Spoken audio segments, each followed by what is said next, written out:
Sabres beat reporter Paul Hamilton joining us.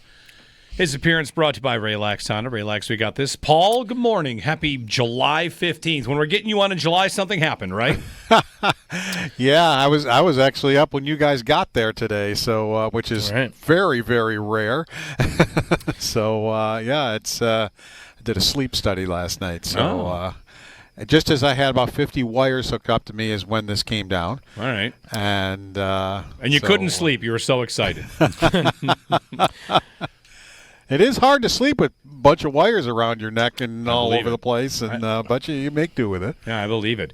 Yeah, I woke up to the news, Paul. Wake up, log on, like, all right, what happened last night? I see Byram's extension. I get the text alerts, Paul, and actually, I don't even know. Did we get one of those? Yeah, we did. Okay, because there was one yesterday during the afternoon that we get from the Sabres, and I saw the text. I'm like, oh, did something happen? Like, Prospects Challenge announced, which is like fine, like those that's cool too. But then I got another. I thought I got another text last night, and I probably thought the same thing, like, this is nothing, and then it actually was something. Finally. Yeah, it was, and usually you don't get a signing at 10:30 at night. That's fine. I don't care, but it's usually like 3:30 in the afternoon, not 10:30 at night. But that's when it got done, so that's when it came out. It would make you think they were working at it like during the day. It would be weird if someone called you out of the blue at 10 o'clock at night, like, "Hey, you want to do this now?" I'm sure they've been working at it even when the Sabres decided to take offer sheets off the table by taking him to arbitration. I think that's all that was. Yeah. It's just like, let's not get some crazy number thrown at us here. Let's take offer sheets off the table, and let's keep negotiating, and let's keep, trying to bring this to a solution. It still might not be at a end solution here. Yeah, Paul, the offer sheet point is you would avoid a crazy number, but if it were 6 years term, 7 years term, they could go ahead and say, like, okay, we'll take that. That's the one thing about this that's interesting, because Joe and I were talking. Offer sheets are 1 or 2 years. Oh, offer sheet. I'm sorry. No, you're saying with arbitration. What about I was saying arbitration. You said offer sheet. I'm sorry. I'm sorry. To prevent the offer sheet, because yes, gotcha. Do you think that Kevin Adams wants him for longer? This has always been a bit of a strange thing. This Byram threading this needle for the Sabres, and maybe they didn't really want to move him, but felt like they had to move him because he wants a bigger role. And if they thought he was truly an elite defenseman, well, they've signed guys to big, long extensions. Maybe they think they have too much money there. Is there a plan here, or is this just kind of making do with what the landscape is giving them based on interest in the trade market, based on Byram's interests, based on what their interests might be? This could have been the end thought process, because it's probably good for both sides. From a team standpoint, you get to see, all right, what is he actually? Let's pair him with Dahlin, and let's see how this works for a year. You can even do it for a year before you would either have to try to re-sign him, which you could next July 1st, or to a long-term contract, or trade him. It would give the Sabres a chance to what do they really have here? Because if you look around, did they overpay him slightly? Yeah. They probably did, and that's the price of doing business with a team that hasn't been in the playoffs for 14 years, with a player who maybe isn't sure he wants to be here. So that's the price of doing business. Did you overpay? I don't think they severely overpaid him, but they did a little bit. I have zero problem with that. They have the salary cap space to do that. Who cares?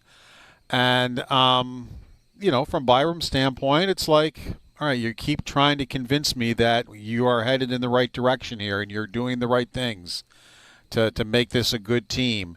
And, okay, I get to play with Rasmus Dahlin, which means, yes, I'm going to be out there in key situations playing maybe 25 minutes a game. I'm not going to be on the power play, so that doesn't thrill me, but at least I get to play in those big situations, and I can try it out myself for a year or two and see how I like it.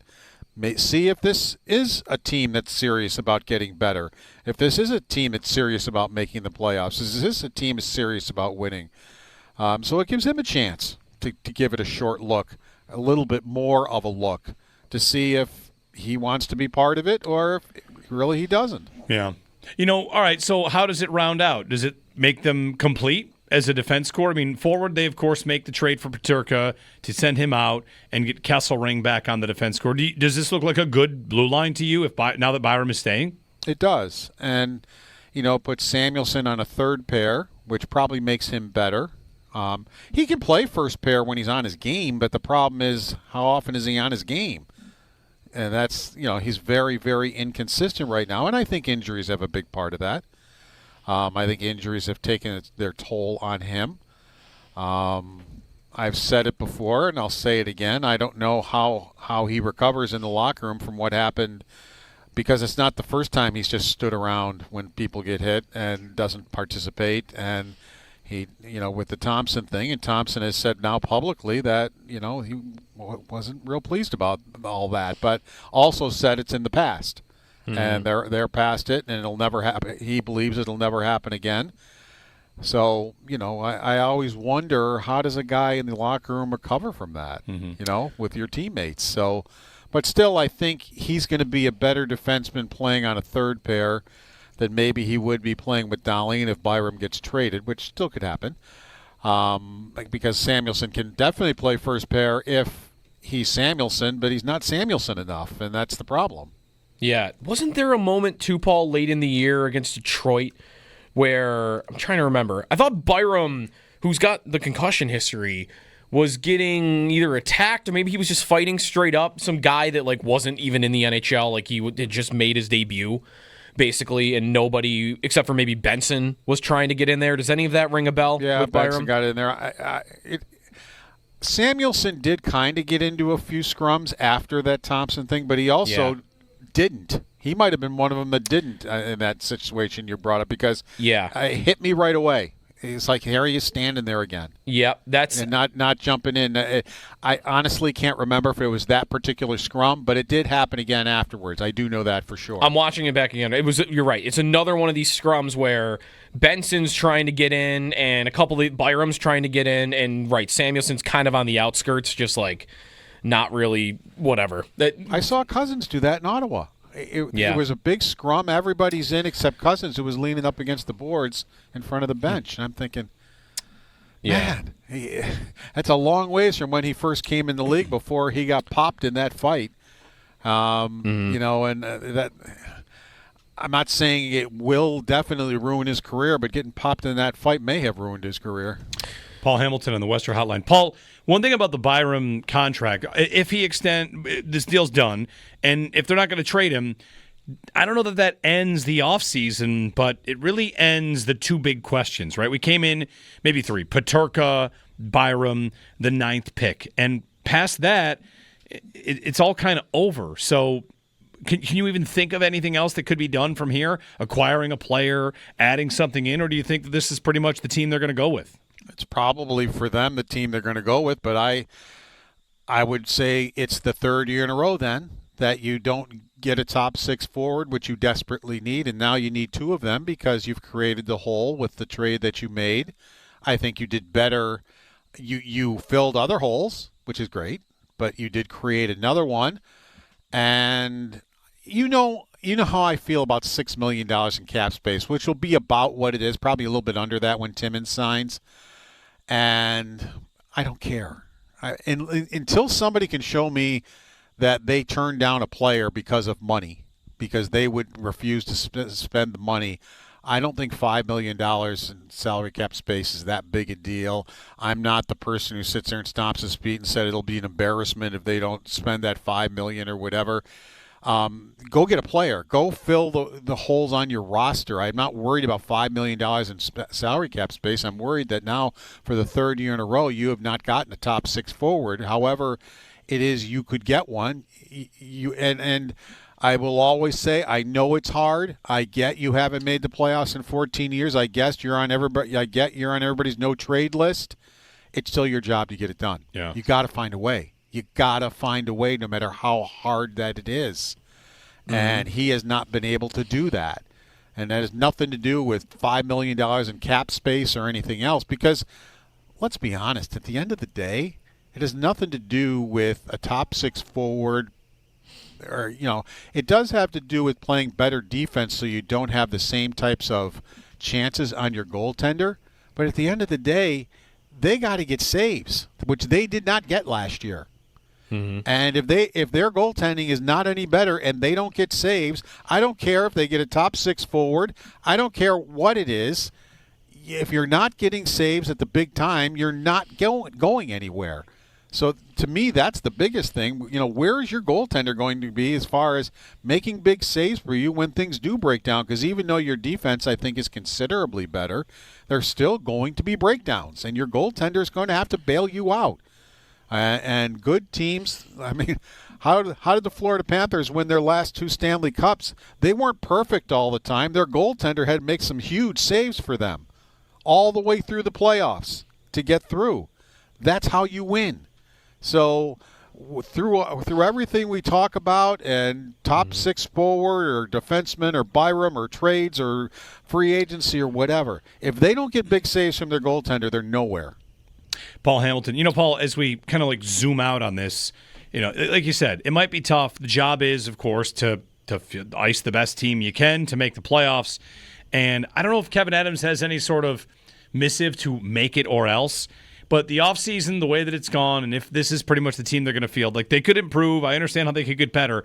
It certainly does not look like a GM that is desperate, right? I mean, it looks like a roster tweaking. It's 2 years ago when they missed by a point, they added 2 players on the bottom end of the roster. Here they missed by a bunch, and it's tweaking. It's really not that different of a team, minus 1 top 6 forward and plus 1 top 4 defenseman.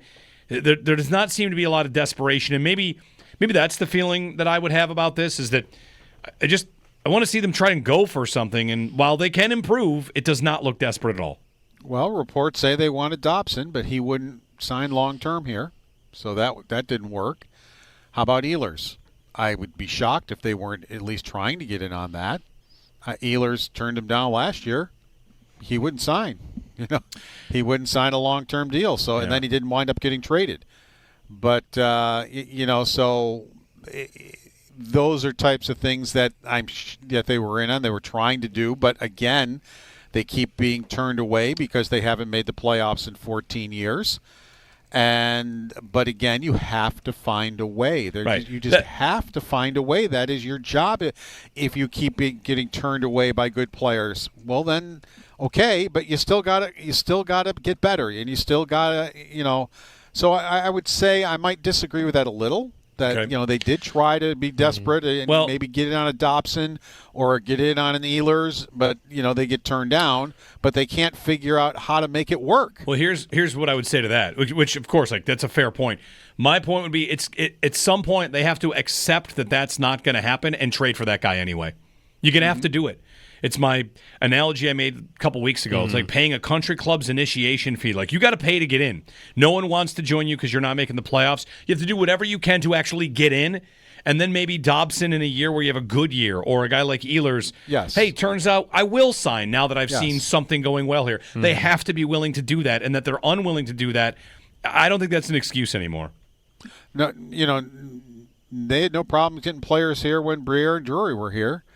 Nobody wanted to be a Buffalo Bill until Allen and the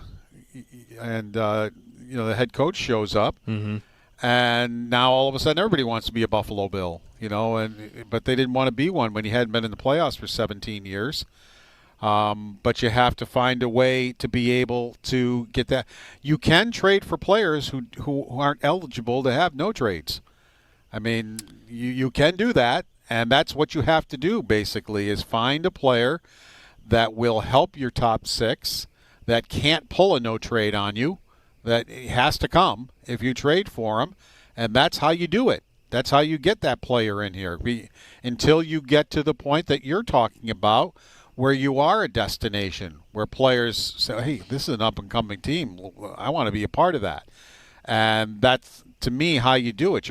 But they haven't been able to get that player that doesn't have those type of things in their contract, or maybe aren't old. They got Byram. He had he couldn't pull a no trade on them. So that was a good trade, especially Middlestat got worse. He didn't get better, when after he was traded. So that's what I'm talking about. A trade like that, where you get a very good player, a former 4th overall pick that can't turn you down. And now he maybe will turn them down eventually, but he hasn't totally closed the door yet because here he is. And so, and I know I sound like a broken record. Mm-hmm. You have to find a way to get it done. And they haven't yet. I wonder, Paul, this team right now, do you feel like they are better? Is it debatable? Is it a no for you from the end of last season to right now? Would you say that over the last month they have gotten better? In certain areas, yes. I think Connor Clifton, as much as I thought he was the nicest guy in the world, killed them with his turnovers and his ridiculous penalties. I think Timmins is an upgrade there. I think that helps. I mean, how many times, I think last year, did bottom 6 guys or bottom 3 guys score goals on the Sabres? Who's out there when that happens? It's usually not Dahlin. That's Clifton's ice time. And he's given the puck away for 3-on-1s and everything. And so I think they're better there. I think they're better as far as Kesselring goes with power. I think they're quite a bit better there. If Byram stays with Dahlin, I like that. I think you can turn to Lyon if Luukkonen doesn't have it in the first couple of weeks of the season. And I think you have a guy that can step in. I think I like Doan's attitude. I think Doan and Danforth will be much better than Lafferty when it comes to – I mean, Doan likes to be in the middle of things. He likes to get people mad and do those types of things. He's big and strong and has a good shot. Maybe there's some upside there like there was to McLeod. We'll see. He's only 23, and last year was his first year in the league. So I think they've taken a step up there, but they've taken a huge step back. Peterka, if Quinn winds up the one sitting in Peterka's spot, unless Quinn recaptures what he's, I think, capable of doing, and I believe he's capable of being a 30-goal scorer. I'm not predicting it anymore. I actually did predict it a couple of years ago. I thought he'd definitely be a 30-goal scorer in this league, and I still think he's got the tools to do that, but he certainly didn't show us anything last year that would make us think that, and here he is now. He probably plays with Norris and Tuck, and Benson probably stays with Kulik and Thompson. Quite honestly, neither one of them should be there. That's where I say, you should have 2 top 6 forwards, and those are the 2 positions they would be in. Paul Hamilton on the Western Hotline. Thank you, Paul. Glad to have you on with us. Glad you were up and early. The start of the show is the best segment, so you caught the best of it. Yeah, I even said when I called, I said, well, I'll even go on between 6 and 6:30 if you want me to. I'm up. Listen, if you want to just call in. The 6 o'clock hour club is not a long list of people that have been up on with us at 6, but maybe we'll get you in sometime. It's like Brian is like 90% of Brian them because Koziel, he's usually up. Ed McGrogan, who covers tennis. Yeah. Yep, I was home by then. So I told them, look, if they want to have me between 6 and 6:30, I'm here. I'm up and awake. Well, we wanted everyone else to wake up so we could hear your beautiful voice. Thanks, Paul. Take care, guys. Paul Hamilton on the Western Hotline.